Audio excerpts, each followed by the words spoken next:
Journée mondiale de l'hygiène menstruelle célébrée aujourd'hui au Burkina. Cette occasion est d'une importance capitale pour des actions de sensibilisation sur la question.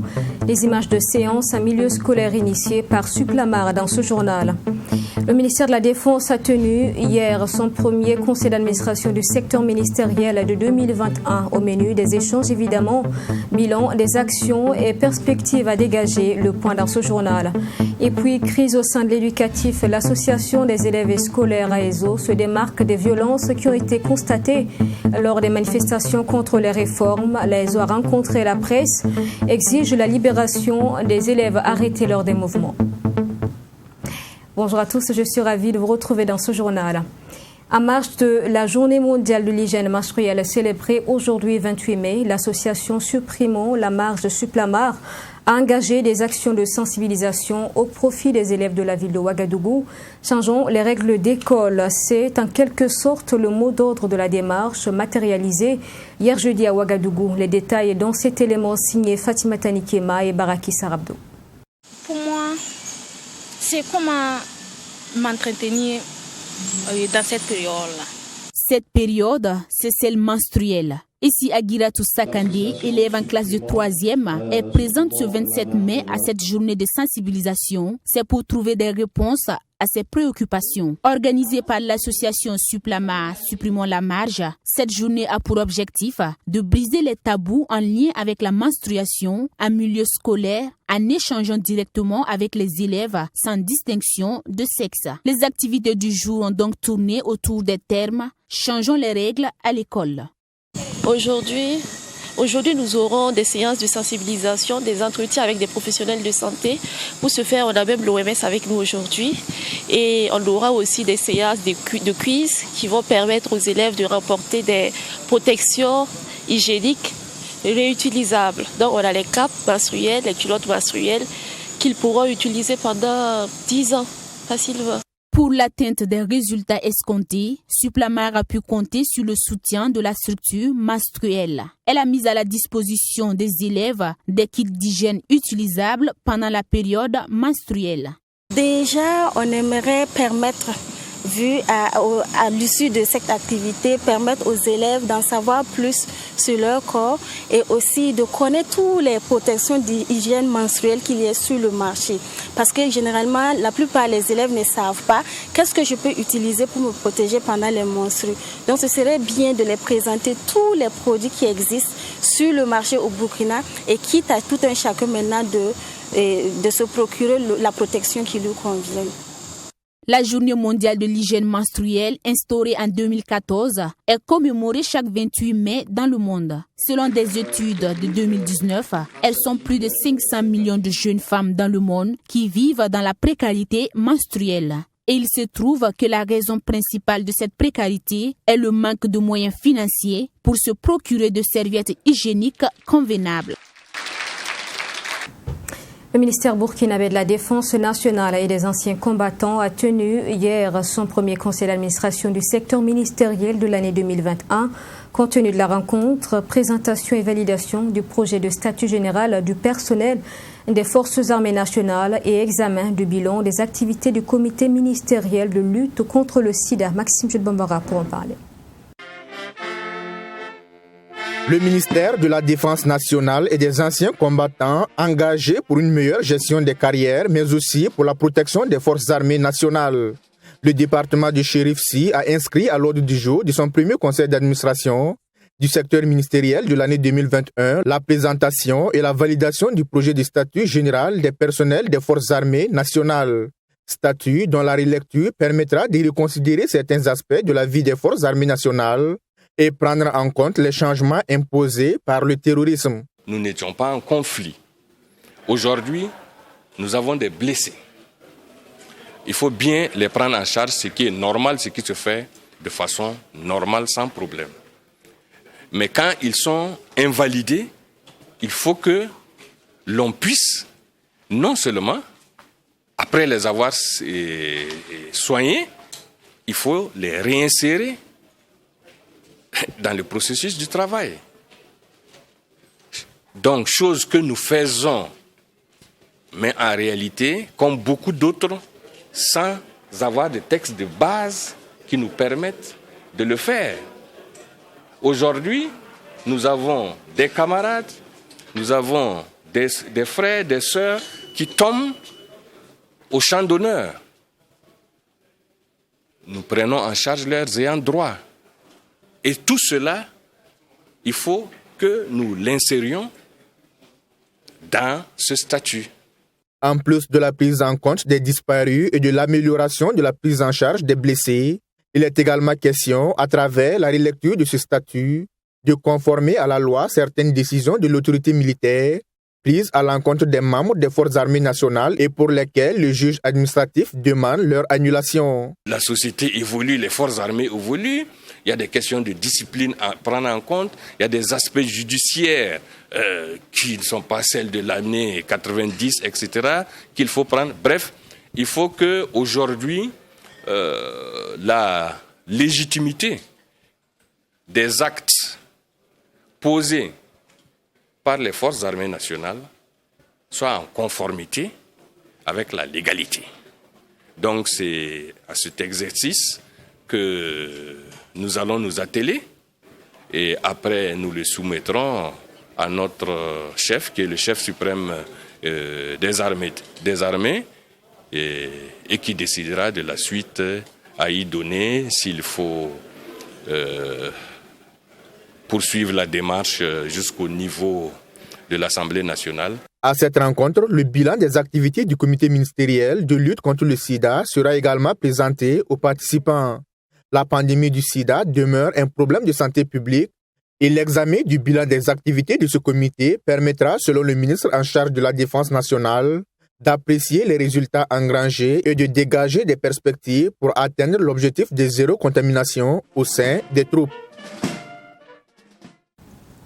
La crise au sein du secteur éducatif en question dans ce journal. L'association des élèves et scolaires de Ouagadougou-Aézo exige la libération de ses camarades détenus à la maison d'arrêt de correction de Ouagadougou ainsi que la prise en charge de ceux qui ont été blessés lors des manifestations. L'AESO appelle cependant à la mobilisation contre les nouvelles réformes annoncées donc dans le système éducatif au burkinabé et par ailleurs se désengage de toute responsabilité quant aux conséquences issues des violentes manifestations. Fatima Tanikema.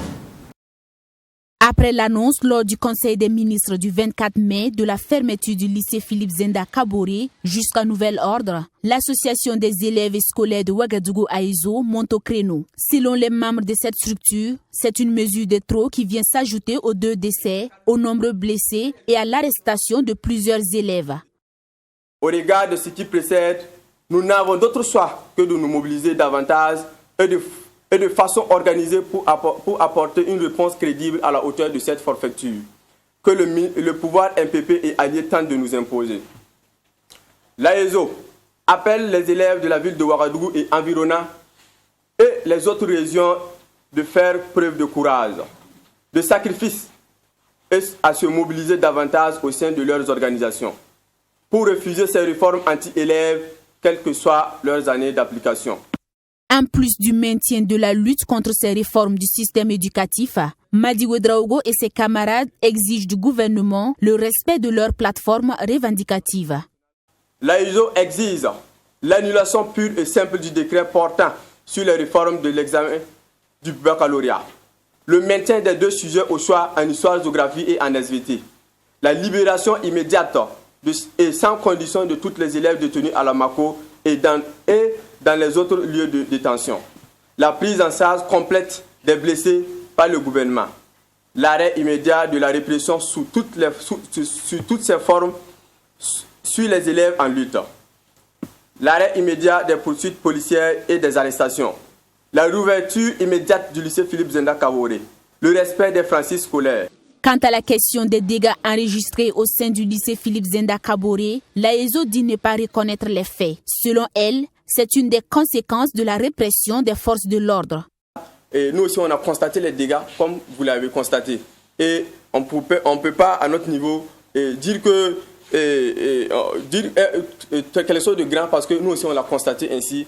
Et je pense, mais aussi à ce niveau, que d'après nos informations, les élèves même ont contribué, malgré la répression, ont contribué à sécuriser le bâtiment et les matériaux, ils ont même récupéré certains, en tout cas, ils remettent aux gardiens et ils peuvent en témoigner. Il a été également question lors de cette conférence de presse de la légalité de l'AESO. Et sur le sujet, les premiers responsables de la structure syndicale sont restés dubitatifs. Ils expliquent que leur structure avait un récépissé à sa création en 1979, mais n'en dispose plus à l'heure actuelle à cause, toujours selon eux, de certaines difficultés rencontrées au niveau du comité exécutif.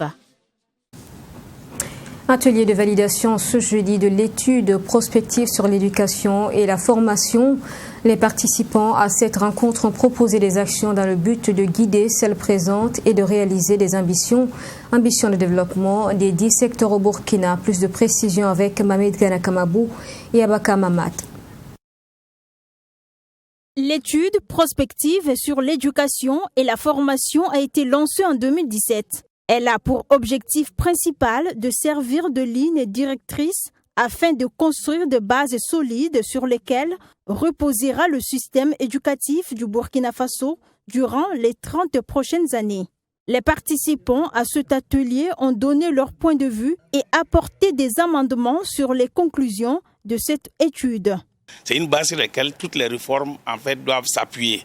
Et donc c'est dans ce sens aussi, c'est pour dire qu'on ne doit pas fonctionner, c'est pas un pilotage à vue, on sait où on veut partir et quelles sont les réformes qu'il faut faire pour arriver à ce type de citoyen qui est projeté dans ces études-là. Et dans ça, je pense que on l'a dit, hein, ces études ont été menées de façon participative, en tout cas inclusive, et qui prennent en compte véritablement tous les acteurs et les utilisateurs, et vraiment avec des spécialistes, comme on dit, sur les projections futures pour le Burkina. La validation de cette étude n'est que le début d'un long processus devant aboutir au plan d'action opérationnel, à en croire Jean-Philippe Dakouré, secrétaire général du ministère de la Jeunesse, de la Promotion de l'Entrepreneuriat et de l'Emploi. Les orientations qui seront définies dans notre étude prospective, en tout cas, va servir au ministère en charge de la formation professionnelle, en tout cas à élaborer une stratégie pour pouvoir en tout cas mettre en œuvre et en tout cas aboutir aux résultats escomptés en tout cas pour la réalisation de la vision. Et selon le secrétaire général du ministère de l'Enseignement supérieur, ce rapport vient pallier les maux qui minent le système éducatif burkinabé. Ce document donc va servir donc à écrire donc d'autres politiques et la vision donc de ce pays par rapport à l'éducation et à la formation. Donc nous attendons que les différentes stratégies, comme on appelle la vision, les différentes stratégies qui ont été proposées et les actions futures qui sont proposées soient amendées et consolidées par les acteurs qui sont là aujourd'hui. Notons que l'étude prospective sur l'éducation et la formation a été menée par le ministère de l'Éducation nationale, de l'alphabétisation et de la promotion des langues nationales, le ministère de l'Enseignement supérieur, de la Recherche scientifique et de l'Innovation, le ministère de la Jeunesse, de la Promotion de l'Entrepreneuriat et de l'Emploi, avec l'appui technique du ministère des Finances. Et il a fallu 4 ans pour mener à bien cette étude. 3 nouveaux membres du Conseil d'orientation de l'Autorité supérieure de contrôle d'État de lutte contre la corruption ont prêté serment mercredi dernier. Ils viennent en remplacement de 3 autres en fin de mission. Image donc de la cérémonie d'installation avec Michael Toukri. Je jure. Ils sont au nombre de 3 et tour à tour, ils ont prêté serment devant les membres du Conseil constitutionnel. Par cet acte de prestation de serment, ils sont désormais membres du Conseil d'orientation de l'Autorité supérieure de contrôle d'État et de lutte contre la corruption, l'ASE-LC. Les responsabilités que je dois assumer, et comme le texte de serment le dit, devant le peuple burkinabé. Cela est pour moi en tout cas un signal fort qui montre qu'il y a de fortes attentes sur la mission qui m'a été confiée et je tâche de prendre, de faire en sorte de pouvoir mériter la confiance qui a été placée en moi. Selon Luc Marius Ibriga, les membres du Conseil d'orientation pour mission d'assister et de conseiller le contrôleur général d'État. Ils définissent les grandes orientations de l'ASE-LC et désignent le contrôleur général d'État. Pour le premier conseil d'orientation, il y a une désignation qui est faite de personnes qui ont 2 ans, 4 ans et 6 ans. Donc, au terme des 2 premières années, puisque le premier conseil d'orientation a été installé en fin 2018, donc les 3 membres sortants du conseil d'orientation devaient être remplacés. C'est dans ce sens qu'il y a eu le remplacement. Ces personnes ont été désignées par leur structure. Il y a un qui a été désigné par des structures des OSC de lutte contre la corruption, c'est M. Comporé. Il y a une qui représente la CENTIF, c'est Mme Tassambodo. Et il y a un qui représente l'ordre des experts comptables, c'est M. Sawadou. Et donc, ces personnes vont venir s'ajouter aux 6 autres membres pour former le conseil d'orientation. On pourrait dire que le conseil d'orientation de l'ASE-LC, c'est le conseil d'administration de l'ASE-LC. Faut-il le rappeler, le conseil d'orientation de l'autorité supérieure de contrôle d'État et de lutte contre la corruption, l'ASE-LC, est composé de 9 membres. 3 membres du secteur privé, 3 du secteur public et les 3 autres membres sont issus de la société civile. Rencontre mardi dernier entre le directeur pays de l'Organisation internationale du travail au Burkina et les acteurs de l'économie informelle. Il a été question pour Frédéric Lapère de s'imprégner des préoccupations liées à ce secteur et de proposer des stratégies adéquates afin de lever les difficultés et passer ainsi à l'économie formelle. Michael Toukri pour en parler. Cette rencontre entre Frédéric Lapierre et les acteurs de l'économie informelle s'inscrit dans le cadre de la formalisation de l'économie informelle vers le formel. Et avec le directeur pays de l'OIT, il a été question de cette stratégie de formalisation sur les méthodes afin d'améliorer le monde du travail des acteurs de l'économie informelle. La plus grande partie des travailleurs au Burkina est dans l'économie informelle et font face à d'énormes difficultés. Et donc il est essentiel que l'on puisse apporter des réponses à leurs priorités, notamment dans le contexte actuel où il y a des énormes attentes de la population et notamment des jeunes qui n'ont d'autres options que de converger vers l'économie informelle puisqu'ils n'ont pas de place et d'emploi dans l'économie formelle. Et donc dans ce cadre-là, des priorités sont vraiment importantes.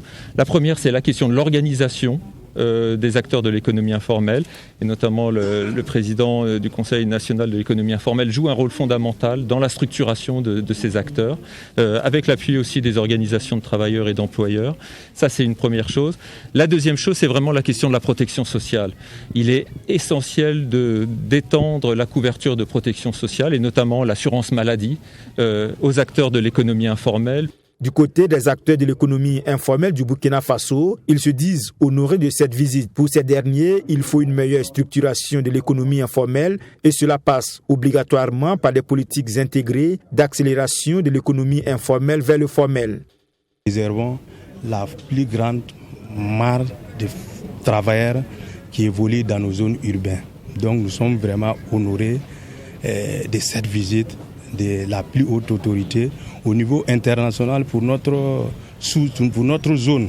Vous savez, l'Organisation internationale du travail est cette structure qui travaille, qui défend pour une justice sociale. Sans justice sociale, il n'y a pas de paix sociale, il n'y a pas de développement durable dans ce monde. Donc vraiment, nous sommes honorés de cette visite.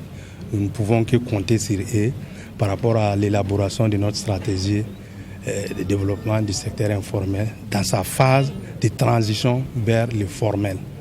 Le Conseil national de l'économie informelle du Burkina Faso est un regroupement de plus d'1 millier d'associations professionnelles réparties dans les 13 régions du Burkina Faso. Il conçoit et met en œuvre des projets et des programmes en vue d'accompagner le processus de transition de ses membres vers l'économie formelle. Rencontre également hier entre les acteurs du ministère en charge de la culture et les responsables des collectivités territoriales.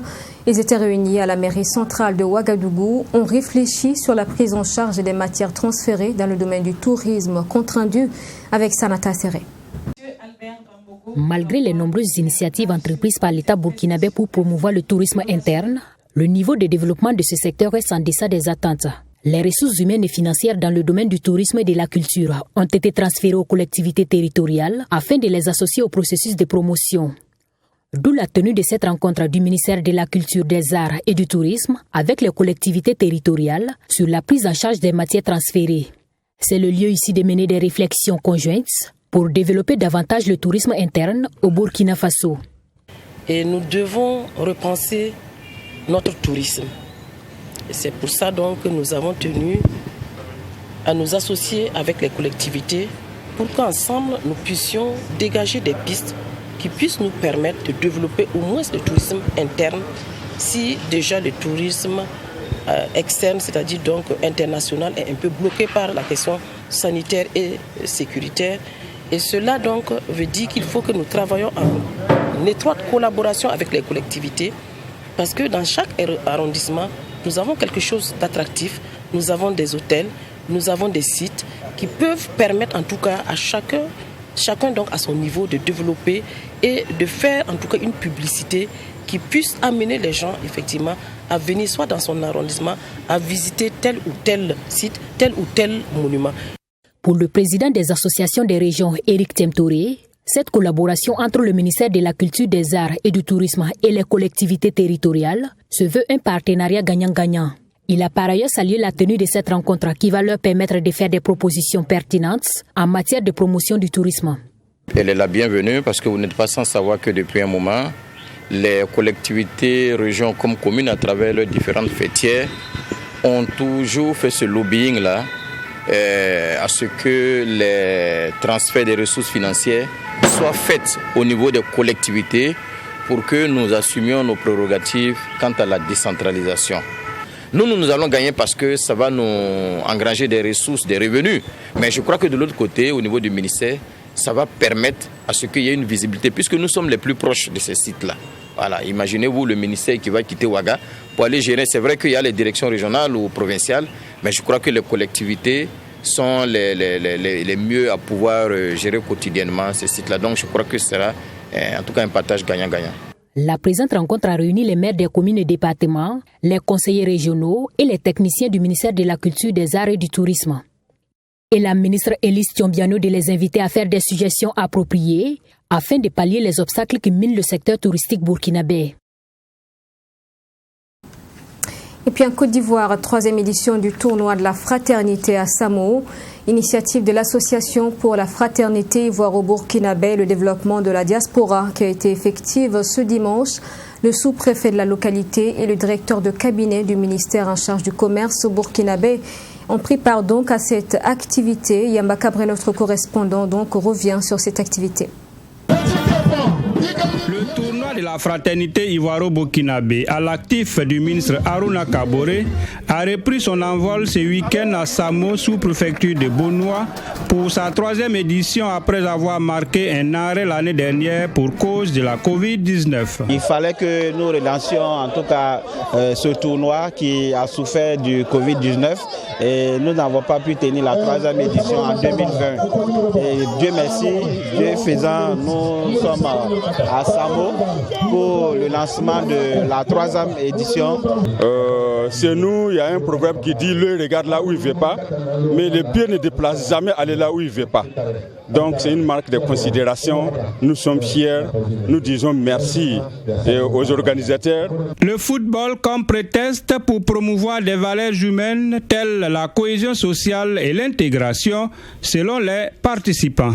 Je ne peux que dire merci au ministre Harouna Kaboré qui contribue largement à la cohésion sociale, à permettre quand même à ce que les deux pays qui sont liés par l'histoire, et enfin qu'à travers ces genres d'initiatives, on vient communier ensemble. Des valeurs qui riment avec celles du travail et de la sagesse reconnues au Burkinabé de la localité. Nos frères burkinabés sont venus trouver ici des travailleurs. Donc ici, on travaille beaucoup. C'est où on travaille qu'on a besoin des hommes. On a besoin des travailleurs. Donc nous tous, nous avons travaillé ensemble. Vous voyez ces immeubles qui sont là, à partir au Burkinabé.